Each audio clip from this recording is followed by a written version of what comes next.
Welcome. My name is Jay Elliott. I'm the Director of Health and Human Services for Edison Township. And I'd like to thank the talent pool that surrounds me here for coming out this evening and putting together this disaster preparedness program. For many of us, you know, in a course of good weather, we may not be terribly interested, but when all of a sudden we hear that hurricane, whether it be Irene or Sandy or the next one, the next hurricane of the century that's going to come along this year, comes along, all of a sudden we're interested in, you know, what do I do, where do I go, how do I get ready, who do I call? So what we've hoped to do with the program that you're going to see following here is to answer those questions and to provide that resource, you know, that you can do both at your leisure and as it gets closer to, you know, to game time, you know, when that storm or that disaster is upon us. So what I'd like to do is introduce the individuals that will be presenting this evening, and starting with John Ferguson, our County Emergency Management Coordinator, Bob Tomaszewski, the Edison Township Emergency Management Coordinator, Judy Gillingham, Assistant Director of Aging, and to my right, Jeff Goyette, who wears a couple different hats, works as a part-time animal control officer with the Edison Township and is one of the leaders of the Middlesex County Animal Response Team, of which I have the good fortune of being part of as well. So some of the more shy folks that are not part of the that helped out with this evening's program that are too shy to go on camera, Helene Dugan and Tom Bykowski. I want to thank everybody for their efforts, and I know this the information you're about to receive is extremely valuable. So thank you all in advance. We're going to lead off with John Ferguson. John is going to present an overview of the emergency management system, as well as how to properly prepare to shelter in place, how to prepare to leave the home, and to answer your questions that you may have, again, in preparation for an emergency. Again, John, thank you.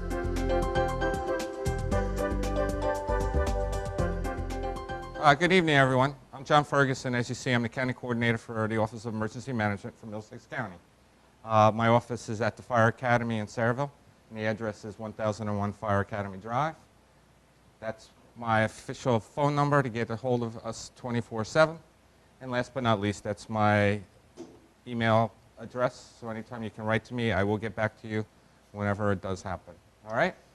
To really explain about emergency management, I just want to start from the beginning. Understand is that emergency management actually starts from the federal government down, and it actually falls under the Office of Homeland Security. Then FEMA is part of the Office of Homeland Security. Originally, FEMA's been around for a whole bunch of years, and unfortunately, when a couple guys decided to fly planes into, you know, our buildings in New York City, they decided that they needed something else, and that's why they created the Office of Homeland Security, even though it really was that FEMA has been around, has handled disasters for more than 35 years.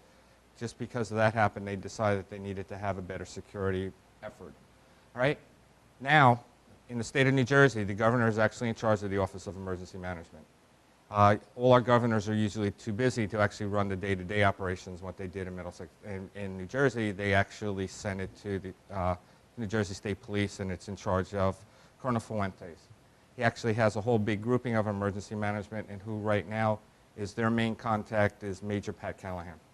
Then it falls down to all 21 counties. Okay, every county has to have an Office of Emergency Management. And last but not least, every municipality under state law also required to have an Office of Emergency Management and have a coordinator listed. We have, what, 571 municipalities in the state of New Jersey? So that's what we have. So we have 571 of those, 21, and then the governor. Okay? We're going to talk about what is a disaster. A disaster is just a sudden event, which is an accident, natural occurrence, or whatever it is. Just remember, all disasters are local, okay? And that could be just a single home to the whole community, to a whole county, to the state. All right? Emergency management is actually broken up into 4 areas, okay? It's mitigation, preparedness, response, and recovery. Okay, mitigation is actually what we try to do is if we know there's a problem, we try to engineer the problem out. Being an old-time Bell Labs guy, you know, we always like to say, if we could get rid of a terrible chemical by using something else, we've mitigated that problem. Unfortunately, we can't mitigate every single problem out there.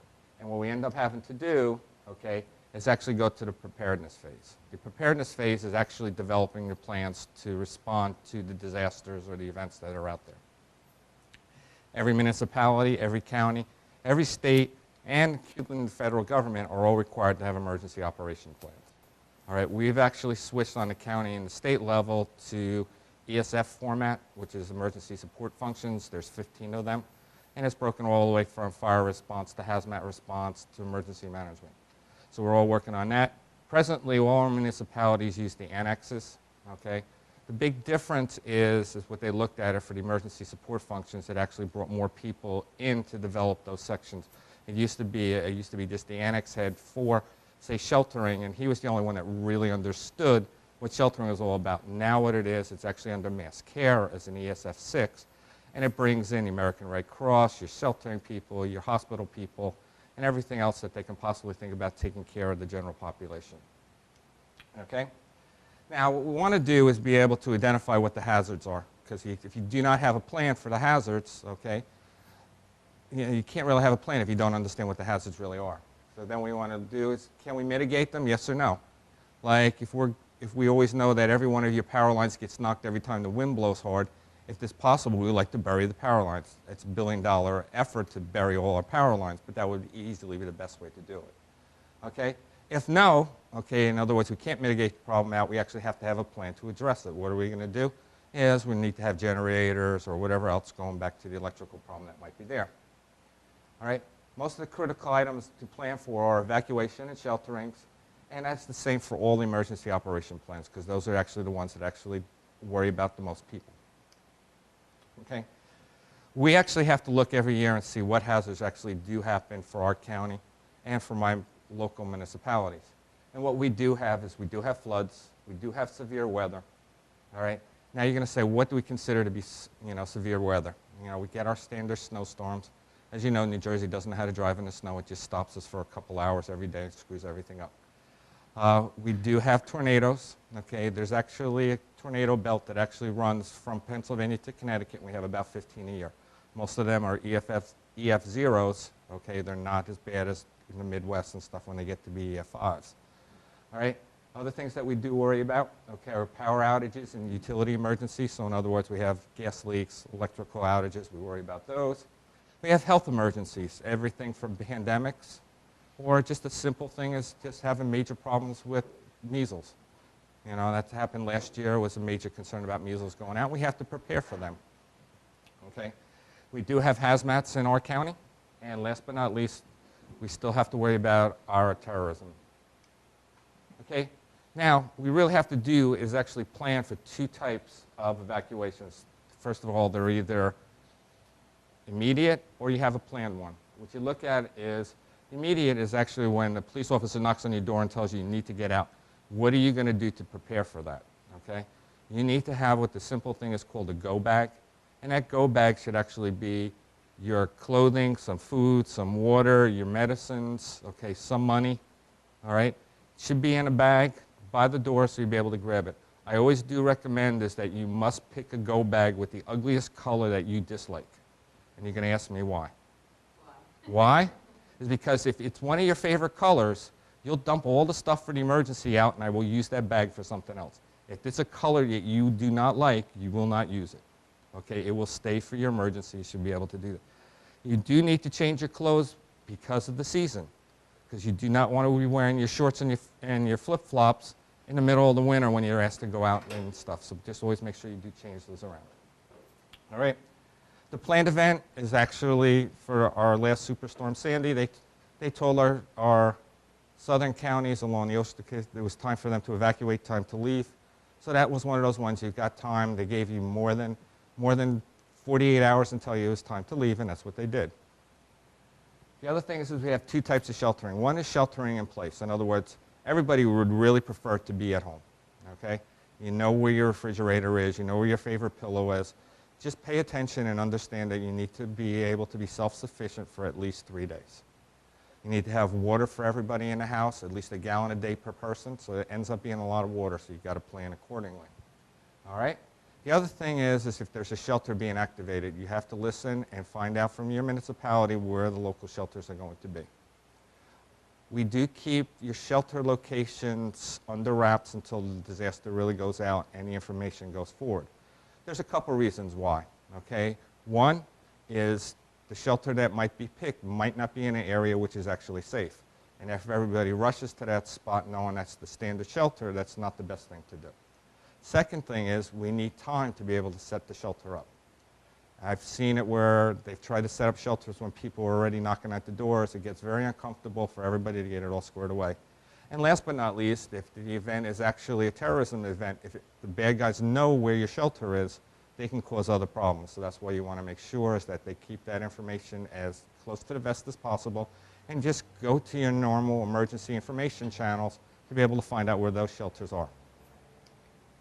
Okay? Another thing you have to worry about is there's a major traffic component. If everybody leaves at the same time, pay attention what's going on. What we really do depend on is all our locals are definitely into Facebook and Twitter, and they tend to get that information out the roadways a lot faster. So do pay attention to that. We try to get that information out to our local radio station, which is WCTC 1450. We use that a lot for Sandy. Unfortunately, it's an AM station. People tend to forget about that station, but we do reach out to them and let them give information. We do it with, about every 4 hours we were talking to them and giving every update during Superstorm Sandy. All right? There's also evacuation planning from the state level down to the county level down to the municipalities. We do work on that. There's a plan for ours.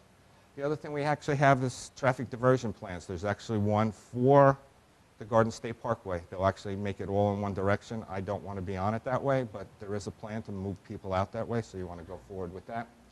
There's also commodity distribution. We actually did set that up at Sandy at the Fire Academy to be able to get out water and ice and some other MREs and other stuff that was available. And anybody that drove through the Fire Academy was able to pick that stuff out. Other things, the other sheltering needs. And last but not least, okay, everybody is allowed to come to any shelter that is open. That's actually called under the law. It's actually for access and functional need. So nobody that might have a disability should be turned away from a shelter. We might have to move you to a better shelter to actually meet your needs, but we will not turn you away. Okay, our normal operations is really kind of simple. It's just our day-to-day thing, making sure we're gaining all the stuff, writing our plans and all this stuff, et cetera, et cetera. Okay, increase readiness. What we try to do is once we start finding out information, especially like for Superstorm Sandy, we just kept giving that information out as fast as possible and going forth and making sure that everything does work. Things that we actually really do is making sure that the information we do give out is as accurate and as true as possible, so you really know what's going on. We will not hide the information from you. We might not have it presently at that time, but we will send it out and go forward with that. Okay? And once again, it's always recruiting other people to help, okay, because there's only so many people that really are emergency responders, and the more that we get, the better off we are. So you want to look, and it's possible to join your local CERT teams, volunteering for your local emergency management, look and you're volunteering for any other services, your EMS, your fire departments, and police auxiliaries. Okay, action that you want to do, the things that we really want to make sure that you do is disseminate the warning and emergency and public information and advice and action as quickly and as accurately as we possibly can. All right, those are all those things that we try to do. That's the whole big statement if you've got that one, and we'll go past that. The thing now is that we actually did find out, okay, from Sandy, it was actually a sustained emergency. It actually was about 4.5 weeks for our county that we actually did have to respond. I'll go through some of that data in a couple seconds. And once again, is gathering the information that's going on, making sure we do change stuff as it goes along. And last but not least, the things that we found out was actually keeping the shelters running, keeping the food going, and being able to return the people someplace. And that really is still going on. A lot of our residents still have not returned back to their homes. Okay, the recovery process, okay, is making sure the health and safety measures are done, protecting and controlling all our vital resources, restoring the activity, reactivating essential facilities and systems, enforcing the police powers and controlling everything, and last but not least is what we did find out was really keeping people out of the areas that were most affected. And that really did take a big toll on our local police departments. We activated a whole bunch of different things to be able to control all those. All right, Superstorm Sandy, it actually came out on October 28th in 2012. Okay, we actually started preparing and letting everybody know to be prepared way before that. Okay, the storm itself was about 1,000 miles wide. Okay, the center actually came across the center of Atlantic City. As everybody knows, Atlantic City itself wasn't really too badly damaged. We actually were on the right-hand side of the storm, which is actually the worst in our northern part of the world. Okay, the storm unfortunately struck at a couple of the worst things that actually possibly could have happened. Came at high tide, okay, new moon, okay, and we never really had low tide because of the wind. Okay, we actually ended up having, I always say it was about a 20-foot storm surge. Officially, it was 14 point something, 14.6. Okay, the normal high tide is about 12 feet, so it was about 26 feet. So it cheated a little bit. All right. It actually had a major effect on 7 of our municipalities. Okay, the storm actually caused power loss in all 25 of our municipalities. And the thing that we actually did luck out with is we did not get the rainfall that was predicted like it was with Tropical Storm Irene. This is actually some of the data actually we did come up with. Okay, 72 homes were destroyed. 323 actually had major damage. Okay, about 1,300 had minor damage, and we had about 2,200 that were affected. As you see, all those other ones and all those things that really actually did happen. All right, we actually had 4,000 residents that were actually sheltered over that four-week period. Okay, we had 5 people that did lose their lives. Okay, major infrastructure damage, sewer and pumping stations, water system, roadways, public parks, waterfronts. And when we first started and all this stuff up, it will end up being, for about Middlesex County, we'll have about $1 billion worth of damage. Okay. Other things that you want to know is that we actually had over 23,000 families affected by this storm. That's the ones that actually asked FEMA for individual assistance. We had over 80 organizations request public assistance. That's from your local municipalities, fire departments that are districts, to private nonprofits. So hospitals, not-for-profit hospital, they're all considered an action to put a request for assistance. And because of this storm, we actually had 78 letters of intent to help make mitigation projects to make our county a little bit safer. All right, the other things that have now come out is actually we have a new base flood elevation that's come out. The new firm maps will be out within the next couple weeks, so we'll understand where everybody actually is. That will actually have an effect on all of our flood insurance rates. Okay, why is this important? And actually it'll tell us for those who want to stay in flood zone areas, they will have to elevate their homes to a certain spot so their insurance won't be as high. It does take a little bit of stuff, so they're working on that. Okay, and it would also help our municipalities to decide if this is the best course of action, if they actually do want to have those homes acquired so they no longer have to worry about them. And if you do read the newspapers, you have major acquisitions going on in South River, Sayreville, and Woodbridge. Okay, other things that you really want to do is your Go Kit. I mentioned that before. That's things you really need to have. And these are the items you really need to have. It's the food, the water, flashlight, your personal kit, special items, and cash. Okay, and ask for assistance in being able to set those up. You can look those up on the state website for NJ OEM. I actually did print out a whole bunch of things over here. You can grab that, but if you just go into the state police emergency management website, there's a whole big thing to get your Go Kits and go forward from that. And it'll cover everything you possibly can. Now, if you do have pets, there's another item that you need to make sure is that your pet has a Go Kit. So if the dog has special dietary needs, you make sure that goes through, make sure they have their water, and anything else that'll make your pet kind of happy. Things you want to do with your self-planning is definitely listen for the information, okay?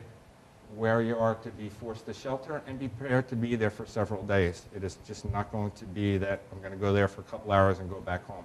If we're telling you you're going to get sheltered, understand it is a long time frame. Okay, other things you got to know is what your evacuation route's going to be. The best thing to do is actually go someplace where your friends and relatives can take you in, okay? You can actually go to motels and stuff, make sure they're out of the area, make sure you have the dollars to be able to do that.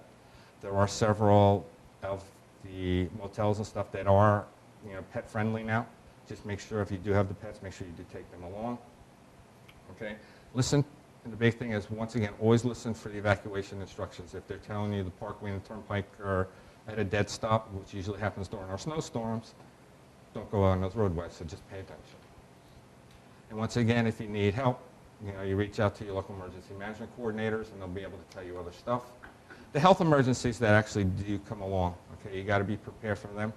We actually did have the pandemic for H1N1. Everybody just listened and make sure that material went out.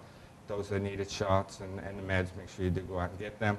That information went out as quickly and as our county could actually do. We set up a lot of different clinics that went along. We actually did that really very well. No other problems. And once again, listen for the information. Okay? Once again, if you really do need to get information, your local emergency management coordinator is the person to talk to. In Edison, it's actually Bob over there. He'll tell you.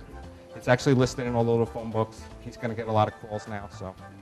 All right, but yeah, everybody has that. You saw my numbers at the beginning, so you can always call, and I'll try to answer those. All right? Thank you very much.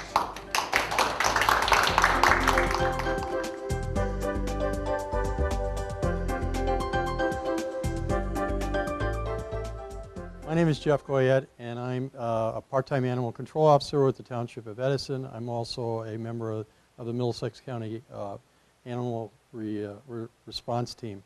And what I'm going to do tonight is talk a little bit about disaster preparedness from a very practical standpoint and help you to be prepared for not only yourself but also your animals. So the first part of this, I'm going to talk about planning and preparation and also practice. Are you ready right now, today? And I mean this minute. And in most cases, the answer is likely to be no. Did you know? First of all, there's 8.9 million people in the state of New Jersey. There are 3.6 million households in the state of New Jersey. The Department of Health estimates that 56% of the households in the state of New Jersey have animals. That means there's over 2 million cats and dogs in the state of New Jersey. These are the domestic animals. There are, and John alluded to this, there's 4 major routes out of New Jersey, and plus mass transportation, which, as you know, during disasters typically shuts down. So what do you do? What happens to you and your pets when the lights go out in New Jersey? And that happens a lot. What are the risks in your area, your neighborhood, our state, and also our region?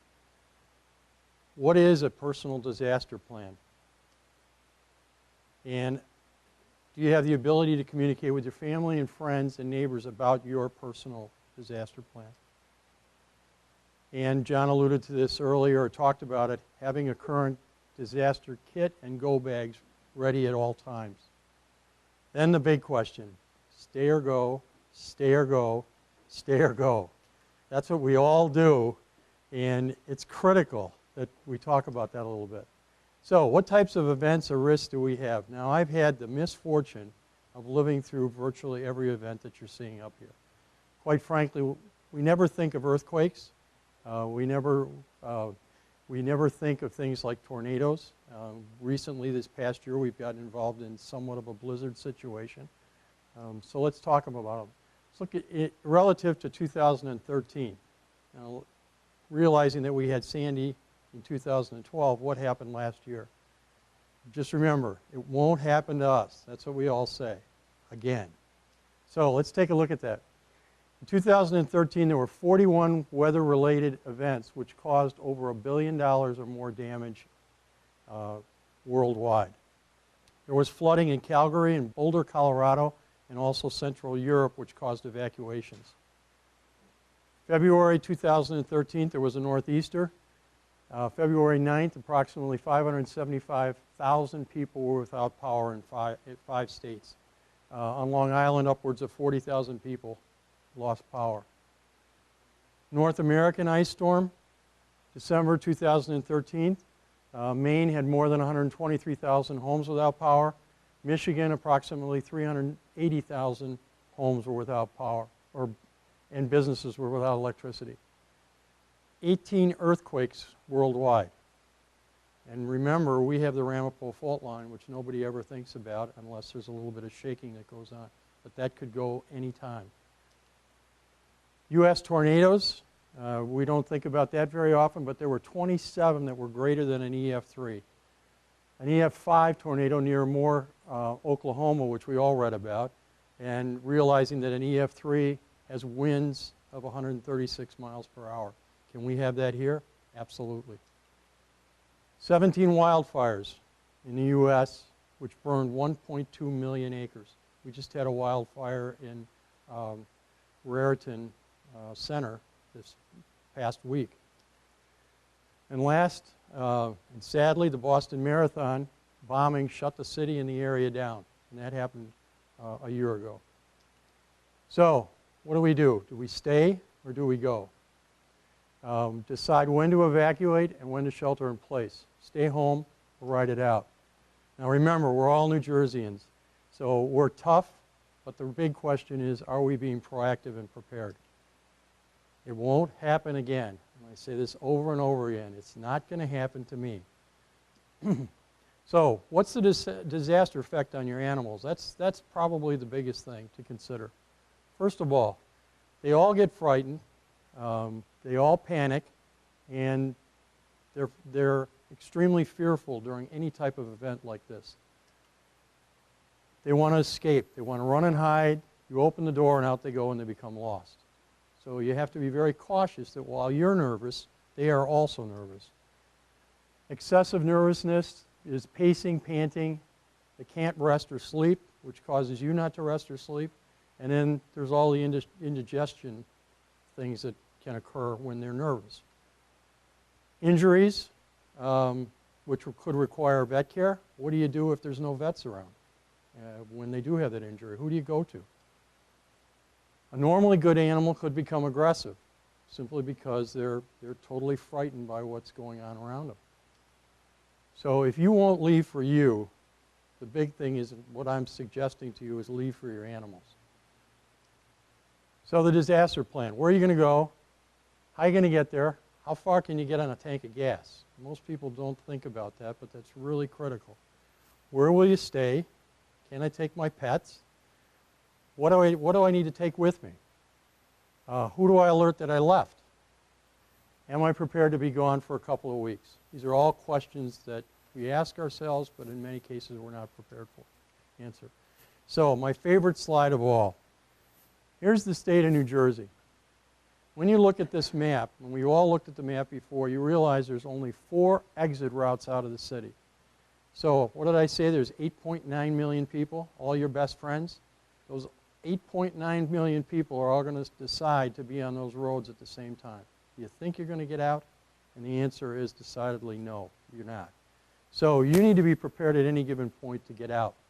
And again, realizing there's only 4 routes out, and that's just the 8.9 million people are here. So when you look at that map, if you just think in terms of Hurricane Sandy, it was coming from the south. You can't go south. You're not going to go north because that's the way Sandy was going. You're certainly not going east, which is taking you into the ocean. So the only way you can head is west. That's it. So that should give you some pause for thinking about how am I going to get out of here if I'm going to go. So what do you plan for? First of all, you want to create a disaster kit, and John talked about a go bag, which not only includes you and all the people in your household, but also your pets. Set it aside for easy access. If you don't have one, make one up, and I'm going to show you how easy it is to make one up. So you can load that kit in that bag in 5 minutes. Take only what you need. Now, don't pack everything that you have in your house and try and get it into your car. It's just not going to fit. So you also want to take your most important papers, and including in that is your pet's vaccination and vet records for each animal that you're taking with you. That's really important, especially if you're going to be sheltering someplace or if your pet is going to require some type of care, medical care. Don't dilly-dally. So when you make the decision to get out the door and go. Plan for the long term. John talked about a few days. I'm going to suggest you could be gone for weeks. So remember, if the power's off, it doesn't mean it's coming back. And if you think about Sandy, how long did it take in some cases for the power to come back on? In many cases, it was weeks. It wasn't just days. So what's in your go bag? I'm going to go line item by line item. 3 days worth of food and water. for you and your animals, all non-perishable. You can get tuna and chicken pouches very inexpensively at places like Target. You can take MREs, meals ready to eat like these, which you can get at some of the local food stores or the camping stores. Fruit, snack bars. My favorite, I put green tea up there because that's my beverage of choice. Pet food. So think of each animal that you have. You want to have dry food, canned food, your favorite treats for your animals, extra leashes, collars, poop bags, kitty litter box, kitty litter, and possibly a portable crate if you've got something like that for your animal. Bottled water, you can get small bottled water. You don't have to take the big one, so it packs very easily into the car, enough just to sustain you for a few days. Bedding, and humorously I put bedding for you in here because if you do get stranded on the road, you have a blanket for yourselves. That's important. But also your bedding for your animals, which could be as easily as just having a blanket ready. Portable water and food dish for each of your animals. Your rain gear, blankets, towels, first aid kits, possibly a tent if you're a camper. Some people, choose to actually camp. So they think about things like that. Many of these things, by the way, you should have in your car already. So if you think about it, things like rain gear, having a blanket in your car, having a towel in your car, these are easy things to put in your trunk, and they don't take up a lot of space. Wet wipes, paper towels, soap, toilet paper, it all sounds silly, but if you're on the road, you may not have easy access to these things. So putting a roll of toilet paper, as funny as it sounds, is not a bad thing to have when you're on the road. Flashlights, John talked about flashlights, a lantern if possible, a knife, plastic spoon and fork. How are you going to eat the food that you've got if you don't have some type of utensil? Those are pretty easy to pack. Portable shovel, bungee cords, duct tape, gloves, small toolkit, waterproof matches, cell phone charger. No one ever thinks about making sure that you've got your car charger with you at all times in the car. But that's something you should absolutely be concerned about having. Some of the other things, like portable shovel, bungee cords, some of those things are not absolutely necessary unless you feel the need to have it in your... I personally have all that stuff in my car. Clothes. When you're thinking about clothes, think practical. Don't think about style. Think about need and what you need for this long-term, so to speak, event that you're going to be away from home for. Think small. Things that you can roll up and put into a bag. Think about durability. Have a durable jacket. Easy things that you can put into a go kit and set aside. So what's your goal? Your goal is to have one bag for you and your animals with your food and one bag that's miscellaneous. Tops. And that's for each person has one bag. Okay, so your next part of your plan once you've assembled your go kit, and I have my go kit ready. Like I said, half of the items that I showed you in there I already have in my car. My go kit with the perishable things, or they're really non-perishable, I have that set aside so I can be out the door in 5 minutes. But, all right, so I don't leave, or you don't leave. Now what do you do? Where is your emergency shelter? So think about where you're going to go if you're stuck and you can't get on the road, which I've already told you, all your friends are going to be on the road at the same time. So if you're going to end up being sheltered, in the event that you have to leave your house, where is your emergency shelter? I'm going to talk a little bit about familiarizing your pets with travel. You can't just pop your dog in the car and expect the dog to ride comfortably with you for 3 or 4 hours. But it's pretty easy to make them feel comfortable. Have cash on hand. John talked about it, but remember, ATMs lose power. So once they lose power, you're not going to get $500 out of your ATM. So have some cash on hand at all times.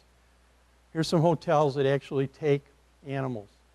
And I can attest to the fact that when you look at the Super 8, I traveled cross country about a year ago. I stayed at the Super 8s. They've all been upgraded. They're pet friendly. They're under $100 a night. and you also get breakfast in the morning, which is always a key. But the point is there are lots of hotels where you can stay once you get out of New Jersey. And that's the important key is once you get out of New Jersey, you'll find these across Pennsylvania and further west if you're going further west. The big thing to think about is how far are you going to get on a tank of gas. So my car, I can get 272 miles. I have to think about where my next gas stop is going to be. So I need to get out of here to be able to get to that place because, quite frankly, in New Jersey, what happened?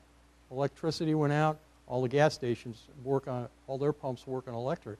They all shut down, so there was no gas available. Think about where you're going to stay as well as where am I going to get more gas. And what if I have to stay a week or longer? What other options do I have? John mentioned family. If you have family, like I have family in Colorado, I'm going to be on the road for probably 2 days to get to Colorado. So I'm going to have to stay someplace. But realize that all those 8.9 million people that are on the road are all going to be looking for places to stay at the same time. So that's the key about thinking about leaving early. So shelters, John talked about this. They're parallel. Pet-friendly shelters are going to be available. They're parallel and co-located with the human shelters. Pets are located in close proximity. They're not in the same place where you're sheltering. In other words, they're not in the same building. They're usually going to be in a different area where you will have access to them. You can help with their care. And frankly, that's an important part of it. It's going to help you to have your animals right there, see how they're doing. It also helps us as volunteers because you're taking care of it. Who knows your animal better than you do? It's going to help us an awful lot by you being there. You're responsible for your pets. We're going to watch over them for you, but we really want you to maintain responsibility for them. It gives you a sense of purpose while you're going through this disaster. Having your best friend there, so to speak, like in my case, having my best friend with me is going to help ease my nerves through this adventure, as I call them. It requires us to have fewer volunteers if you're taking care of your own animals, and it maximizes overall our resources. It saves lives. Our biggest hope is we don't have to go out and rescue your pets. And if you think about some of the major disasters like the Oklahoma tornado, what were they doing? Going out and rescuing animals that were out there because people didn't take them with them when they left. Same thing with Katrina. How many animals came back out of Katrina? Even Sandy. How many animals ended up in shelters? So take your pets with you. If you're going to stay in place, and I hope I'm the last person to talk about this because I stay in place through all these disasters, make sure you have a week's worth of supplies. So you have your go bag. That's going to give you 3 or 4 days. You don't have to add too much to that to have an entire week's worth. Have a safe room in your house, someplace where you can go when the winds are howling and the trees are all snapping and you're worried that something's going to fall on your house. Have a very secure place that you can go in the event that that type of thing is occurring with high winds. You must plan accordingly for your pet's needs. So in other words, don't wait till the dog food's all the way down to the bottom of the barrel. Have an extra bag on hand. Think about that. The same with your cats. What do your cats need? Make sure you have the extra food for them too. If you're going to get a generator and stay in place, get a propane generator. And I think what we should have learned from Sandy was the gas stations were down. There were long lines at the ones that worked. It was tough to get gas to fill the generators up. And oh, by the way, carrying around a 5-gallon plastic tank of gas is very heavy. So you're better off with propane. You're more likely to be able to get propane even if the lights are out. The big thing, and I'm just going to say this again, create your go bags now. Don't waste any time. We are in a disaster area. It's been proven over the last few years. It's continuing to happen around us. Be pessimistic. Don't think positively that everything's going to be okay. An event's going to happen to us again. And I'm hoping that I'm making you think about it this way. And it will affect you. Some way, shape, or form, it's going to affect us. Practice. So nobody likes to practice. I don't like to practice because I think I know what I'm doing all the time. So the key here is once you make your plan and you're prepared, think to yourself, can I get out of my house in 10 minutes? Because that's what it's going to take when you make the decision. You're going to make a decision. You're going to say, I don't want to be on the road with 8.9 million people. I'm leaving. So can you just pick up a bag? Can you put a couple of things together and head out the door? That's what your goal should be. Join a car team. If you're going to stick around here, we would love to have more people as part of the car team. The same with the CERT team.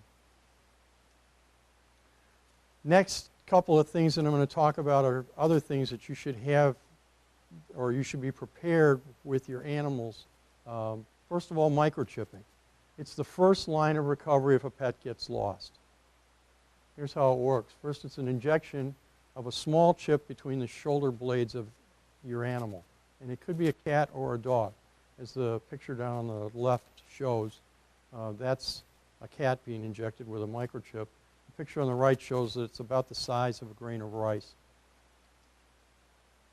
So we inject the chip, we register the information immediately, and that's one of the keys. We scan to see the number, and if the animal is lost, once we do that scan, we can call a microchip company immediately and find out who the animal belongs to. That helps a great deal to get the animals back. And like I said before, virtually any animal can be microchipped. So if you've got a rabbit, because it's Easter, you can microchip the rabbit. All right, if you've got a ferret, you want to microchip the ferret, you can microchip the ferret. There is no mammal that can't be microchipped. The biggest thing with this, and I can't emphasize this enough, because we see a lot of animals coming into the shelter that are strays where they have microchips, but it hasn't been registered. So as soon as you get your animal microchipped, register it. Where can you get microchipped? You go online right away, and you can register on online. In fact, if you go to some of the, like the shelter as an example, we do microchipping, we register for you. So we'll do the registration for you. So if you're going to travel, you're going to leave, as I suggested and highly recommended. Traveling with animals can be difficult if you've never done it before or you've never had your animal in a car. So how do you do that? First of all, take your animal out in the car and just sit in the car with them for a few minutes. Obviously, turn the air conditioning on. You can make several prep trips with your animal. Drive around the block, go to your vet, go to the store and come back. You know, don't leave the animal in the car on a hot day, but certainly you can make prep trips, which is going to relax your animal for that type of travel. One of my favorites is you always see the picture of the dog hanging its head out the window. Well, that's probably the worst thing you can do because their sense of smell is their primary sense. So you want to keep all their paws and snouts inside while the ride is in motion, simply because you don't want something to happen to them that's going to cause you to have to go to see a vet, especially during a disaster. We talked about this. Make sure you have plenty of food and water. That's really important. Take breaks. So when you're driving with an animal and you go an hour, 2 hours, 3 hours, think about the animal and they're going to be restless. Take a break. The other thing it's going to do is it's going to help you a lot. It's going to calm you down because you've just left a disaster area. Taking a short walk with your dog outside helps to make you feel better. So it's really important you take breaks. Remember, hot cars kill pets. So don't leave your animal sitting in the car on a 100-degree day because it's going to be 150 degrees in that car very quickly. So take your animal outside. Flying with pets. Now, if for some reason you suddenly say, I'm getting out of here and I'm taking a plane, I just want you to consider these things. It should only be a means that you use if it's the only means that you have. And the reason for it is this. First of all, it's stressful on an animal to fly. So consider that, especially if they've never been on a plane before, because they're going into a holding area, if you will, or cargo area on the plane. They have to pass through security just like you do. USDA oversees regulations governing travel with live animals. Therefore, They have to be at least 8 weeks old and weaned. They have to have a current health certificate, and you also have to put them into a sky kennel. You can buy these. They're not that expensive. You can go to a pet store and you can buy a kennel where and think about it in these terms. The animal has to be able to stand up and turn around within that kennel. So if you're going to buy one that's big enough for the animal that you're going to be transporting. Obviously, you want to try and book nonstop flights because you don't want to have them changing planes like you are. When you prepare a pet ID kit, you put one on the outside of the kennel, but you also put one on the inside of the kennel. And that sounds pretty obvious, but the problem with any type of baggage is they could lose whatever that outside sticker is. So you don't want your best friend to be lost somewhere in Never Never Land. You're in Colorado and your best friend is in the Bahamas. Outdoor considerations, if you are going to be someone that decides, oh, I'm not going to stay in a hotel, I'm going to go camp, which people like to do, you can get sunscreen for animals. Make sure you're aware of the areas you're going into, what's there. Are there poisonous plants? Are there ticks? Where am I camping? You can certainly find that out by looking that up, doing a little bit of research. Make sure your fire pits are secure. If your animals aren't used to being around fire, that could cause problems for them as well. Water, if you're going to go any type of water travel, you can buy a flotation device because animals drown just like we do. So that's another important consideration. Make sure you familiarize your pet with a boat trip if you're going to take them out on a boat. And make sure they're hydrated. Even if there's all the water in the world around you doesn't mean that it's the type of water you want them drinking. So consider that. So in summary, make sure you understand the risks in our area, which are many.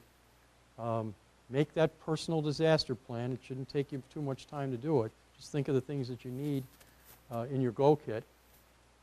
Once you've done that, tell your friends and family where you're going. So they're not looking all over the world for you when you've left your home. And make that go kit now as quickly as you possibly can from the items that we've talked about and also the handouts that John has. The bottom line, your disaster response is so important because simply if you don't plan for pets, people die. Frankly, that's what happens many times is we have to go out and try and rescue those animals that people haven't considered when they've left their homes.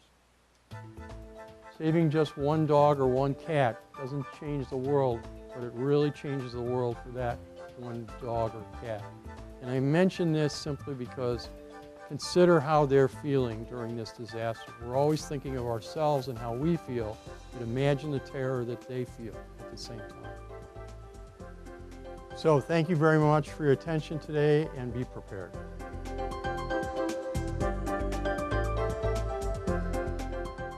I'm Judy Gillingham, and I am the Assistant Director for Aging here at Edison Township, and I am also a Red Cross trained shelter manager.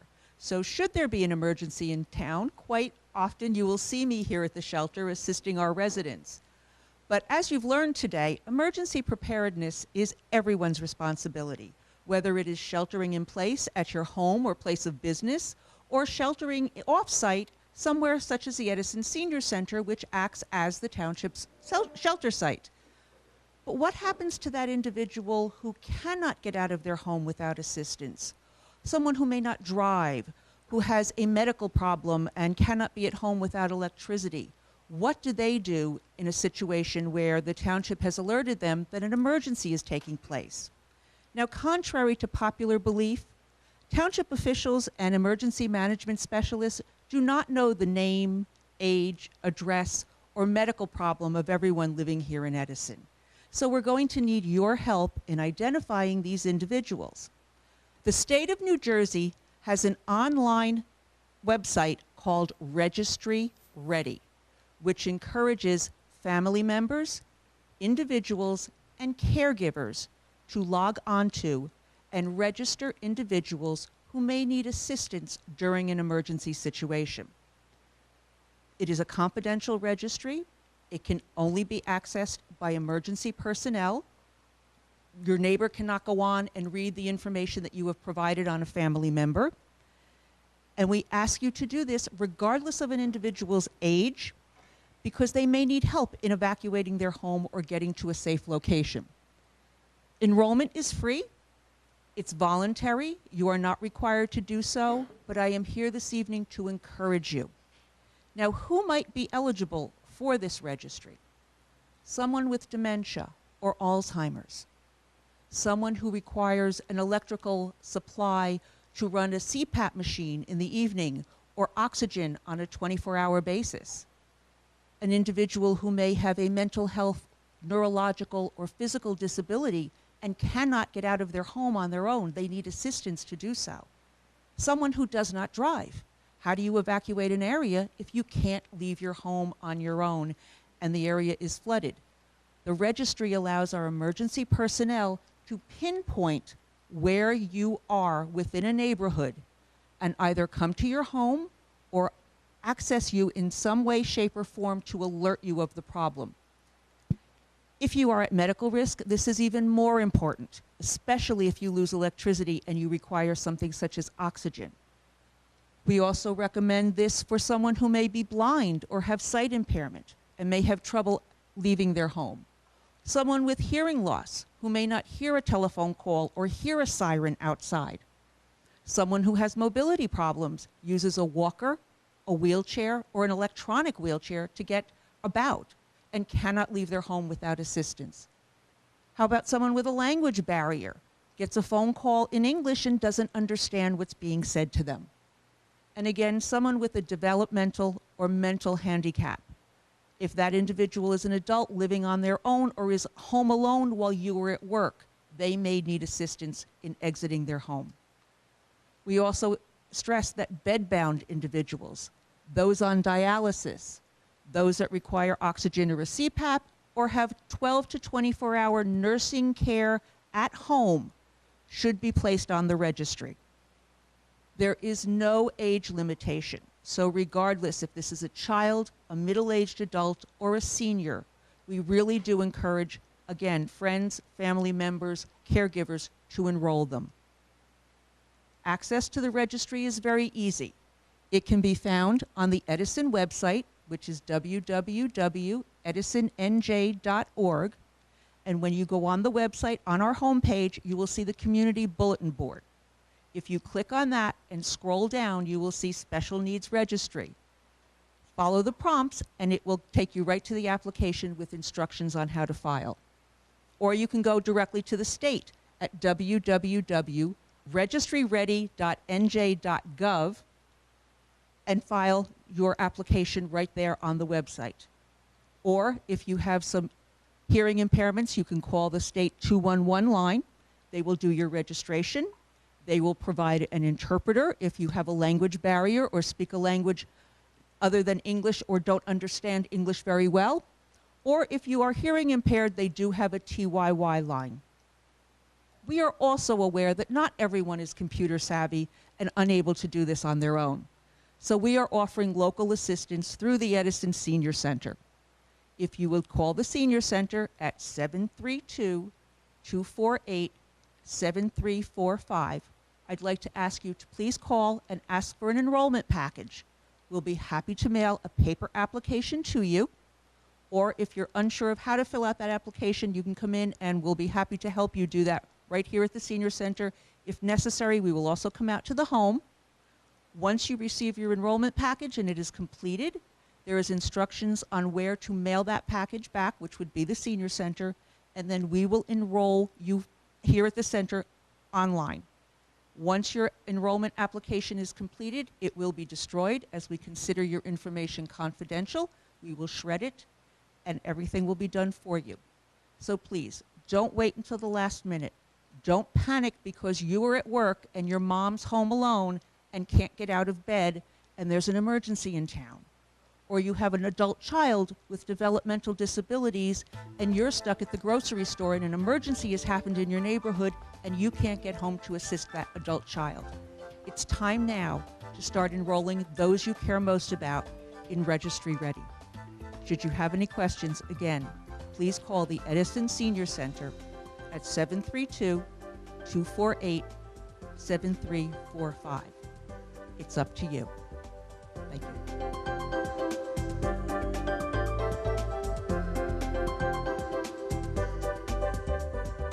I'm Bob Tomaszewski. I am the Emergency Management Coordinator for Edison Township. And just to add on a few things from the previous presenters, if there's an emergency or a disaster in Edison Township, you can go to Channel 12, the local radio stations. Our emergency alert radio station will be activated, and that's 1620 on the AM band. We will provide updates, information if shelters have to be open, and just basic emergency information that to help the residents get through whatever happens. One of the other things that we can ask to do is go on the Edison Township website, sign up for Nixle. We also have our Twitter page. It's at Edison OEM. Our Facebook page is Edison Township Office of Emergency Management. We will provide information, updates to what's going on in the town, and it's not limited to emergencies or disasters. It will also work for traffic advisories. If there's parades in town, functions going on, streets that are closed, basic information to help everybody get around easier than not having any information at all. Should the internet go down, your power go out, the only other option you have is turn the radio on in your car. Listen to what's going on and then make your plans from there. Now, everybody had good information on what to do as far as having your go bags ready, shelter in place. Listen to what's out there. We're here to help. We're here to make your move around town easier. If you have any questions, give us a call. Well, our information is on the Edison Township website. We'll be more than happy to help.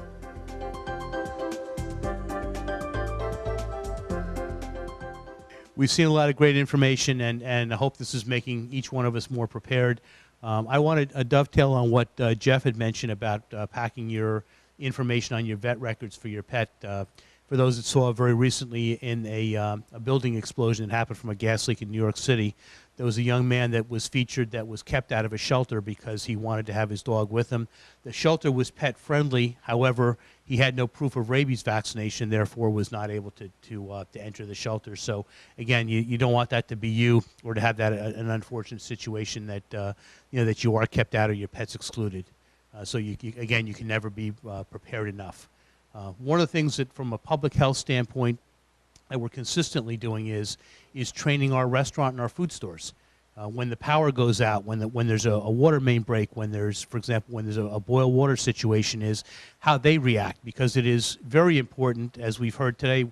If you don't have a proper food supply, it's very, very important that we get your grocery stores back open, we get your restaurants back open, and I'm happy to report that.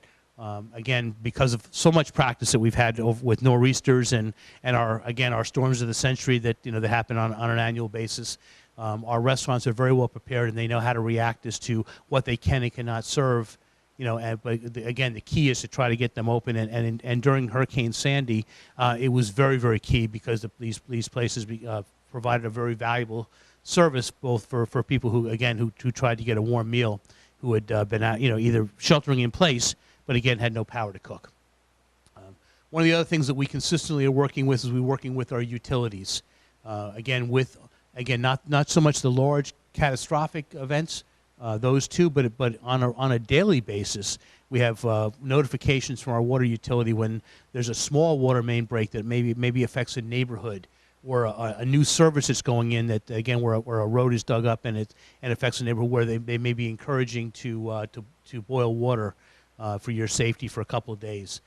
We have regular communication and interaction with the utilities. We're consistently, and as we're all aware, there were some situations where communication was not as forthcoming as we would have liked, and we're consistently working with these utilities to try to improve that.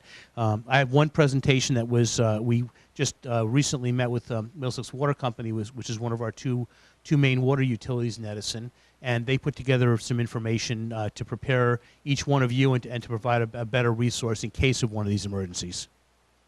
In the event of a water main break that does involve a large neighborhood, boil water alerts are basically generated by the utility and the New Jersey DEP. What the municipality does is we provide the conduit for information to our residents. So we work in conjunction with the utility to provide mapping of that information. We disseminate, again, through our Edison television and through our Edison website to provide that information. But we encourage, once you've got that information and you know which utility's involved, and if you know it's your neighborhood, we encourage you to connect directly to the utility because they've got the most up-to-date information. You're certainly also always welcome to call the township, but the idea is we're trying to get you the quickest, the most updated information, and very often that comes directly from the utility. What we've shown here is, again, Middlesex Water. Again, Edison is served by 2 water utilities, New Jersey American Water and Middlesex Water as the main utilities. And New Jersey American also operates what was the Edison Water Utility, or the Edison Water Company as well, which is a third utility, but again operated by New Jersey American. What you see on the slide here is an area that shows where Middlesex Water is served. And again, if you're in that area and you get an alert from Middlesex Water, you know that your area may have a need to boil water.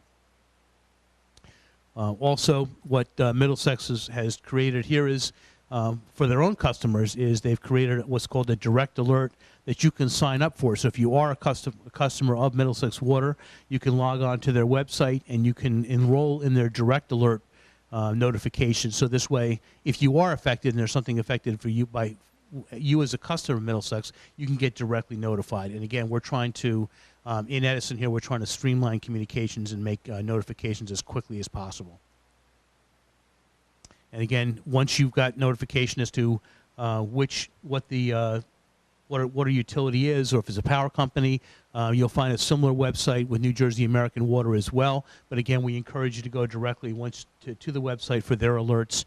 And always at the end of the day, when we get the all clear, Edison will always notify you as well as we do in the beginning when there is an alert. So we encourage you to stay in touch with us, stay in touch with your utility, and again to prepare, as both John mentioned and Jeff mentioned, is prepare for these situations and have water on hand, or fill that bathtub, whatever it needs to be done when you may need to have a situation for a long stretch without water. And again, to prepare for emergencies when you do have power outages. We are affected in South Edison on a large basis for a good 2 weeks plus, this year in a very cold stretch.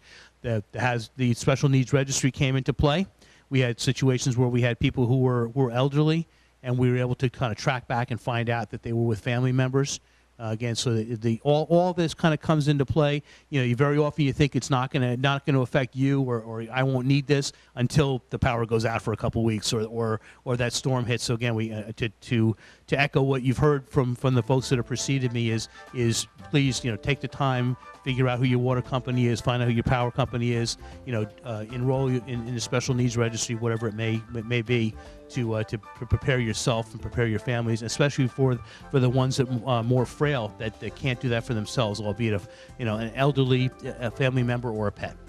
Again, thank you very much for your attention and for being better prepared, Edison.